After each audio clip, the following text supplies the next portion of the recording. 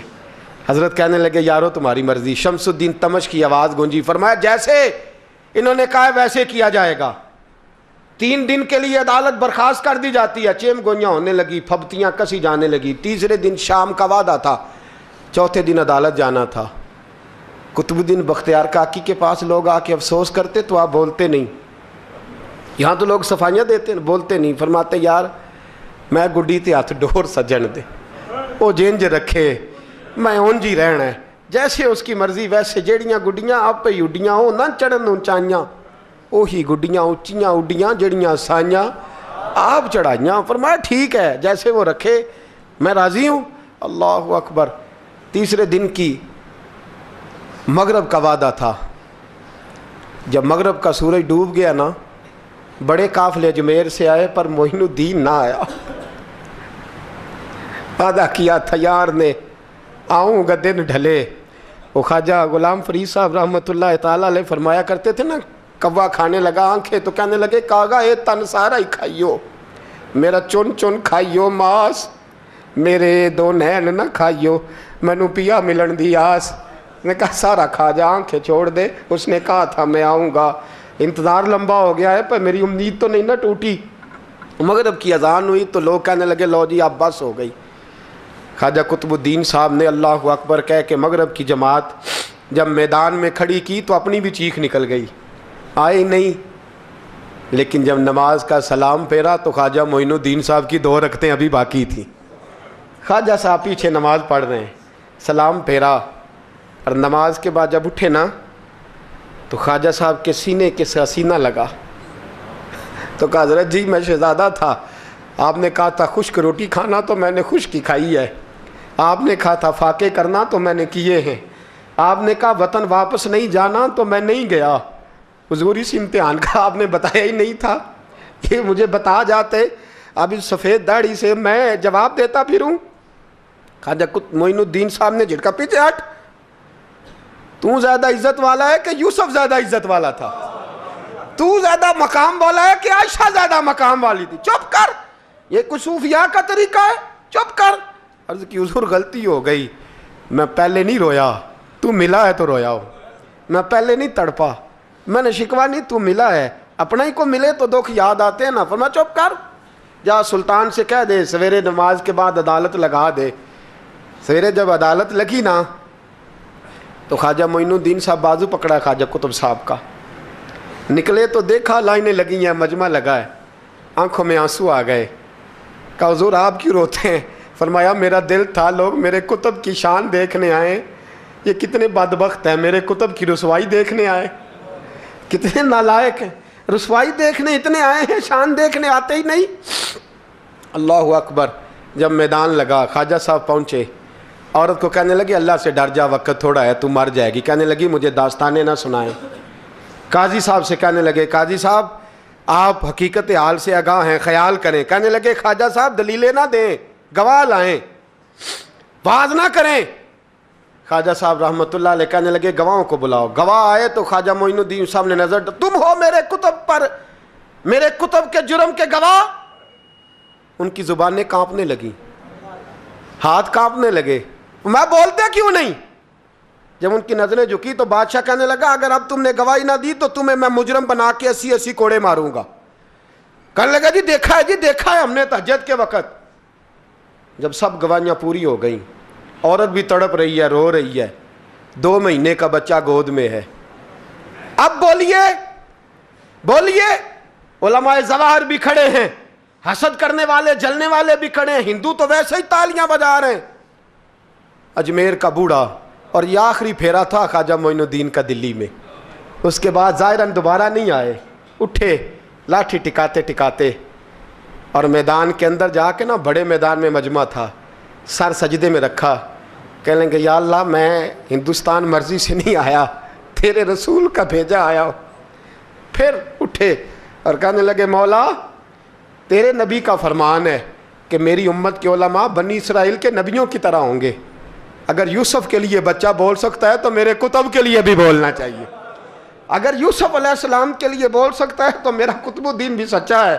اس کے لیے پھر اٹھے, اس بی بی کی طرف بڑھے. لوگ کہنے لگے نہ جانے اب کیا ہوگا. جب اجمیر کے بادشاہ نے, عطا رسول نے, ہند الولی نے, امام الاولیاء نے کپڑا کھینچا اور کہنے لگے وہ بچے تو جانتا ہے نا تیرا باپ کون ہے, 2 مہینے کا بچہ. جب نانا بولا تو بی بی کہنے لگی اب کیا کر رہے ہو, بچے بھی کبھی بولے ہیں. میں بی بی چپ کر, ان اللہ علی کل شیء قدیر, میں کمزور رب کا ماننے والا نہیں, قدرتوں والے رب کا ماننے والا ہوں. وہ چاہے تو بچے بھی بولتے ہیں. قرآن کہتا ہے حضرت عیسیٰ بولے تھے انی عبداللہ آتانی الکتاب. مریم بھی تو ولی اللہ تھی, وہ نبی تو نہیں تھی. اگر ولی اللہ بنی اسرائیل کا ہو بچہ بول سکتا ہے, تو اگر ولی اللہ محمد عربی کی امت کا ہو تو بچہ پھر بھی بول سکتا ہے. یوں کپڑا ہٹایا, بچہ بول. 2 مہینے کا بچہ ماں کی گود میں اٹھ کے بیٹھ گیا اور بچہ بول کے کہنے لگا السلام علیکم یا ولی اللہ. جب یہ لفظ ادا کیے تو نعرے لگنے لگے, لوگ رونے لگے. بی بی بے ہوش ہو کے گری, فرمانے لگے مجھے سلام نہ کر, میرے کتب کی بات بتا. کہنے لگا قسم ہے اللہ کی عزت کی, وہ سامنے مجمع جو سردار بیٹھا ہے وہ میرا باپ ہے. قطب الدین تو بے گناہ ہے, قطب الدین تو بے گناہ ہے, میرا باپ تو وہ بیٹھا ہے. یہ قاضی بھی سازش میں شریک ہے. کئی مسلمان خریدے گئے, یہ گواہ خریدے گئے. جب گواہی ہو گئی, بچہ یہ لفظ کہہ کہ اللہ اکبر کہتا ہوا پھر چپ کر گیا. خواجہ قطب الدین صاحب کا بازو پکڑا, خواجہ معین الدین صاحب نے مجمع سے باہر نکلے. لوگ کہنے لگے حضور آپ کچھ بولتے نہیں. فرمانے لگے جس نے بولنا تھا وہ بول چکا ہے, جس نے بولنا تھا وہ جو جادو وہ جو سر چڑھ کے بولے. فرمایا تم نے افواہوں پہ نظر رکھی اور میں نے اللہ کی قدرت پہ نظر رکھی. تم نے اس کے کردار کو جھنجھوڑا اور میں نے اس کے کردار کو تعمیر کیا. حضرت سلطان شمس الدین تمش بھی پیچھے دوڑے, کہا حضور کہاں لے جا رہے ہو. فرمایا کتب میرا ہے, میں جمائر ساتھ لے کے جا رہا ہوں. اب میں نے اپنا بچہ تمہارے سپرد, اب میرے پاس رہے گا. تم نے ستایا میری اولاد کو, اب یہ میرے پاس رہے گا, میں نے نہیں تمہیں دینا. لوگ راہیں بچھا کے, نظریں بچھا کے بیٹھ گئے, پاؤں میں گر گئے. کہنے لگے حضور ہمارے لیے نہیں, رسول اللہ کے دین کے لیے, ہمارے لیے نہیں, تعمیر شریعت کے لیے, ادائے سنت کے لیے چھوڑ جائیے. خواجہ صاحب کہنے لگے قطب الدین جا, تجھے چھوڑ کے جاتا ہوں.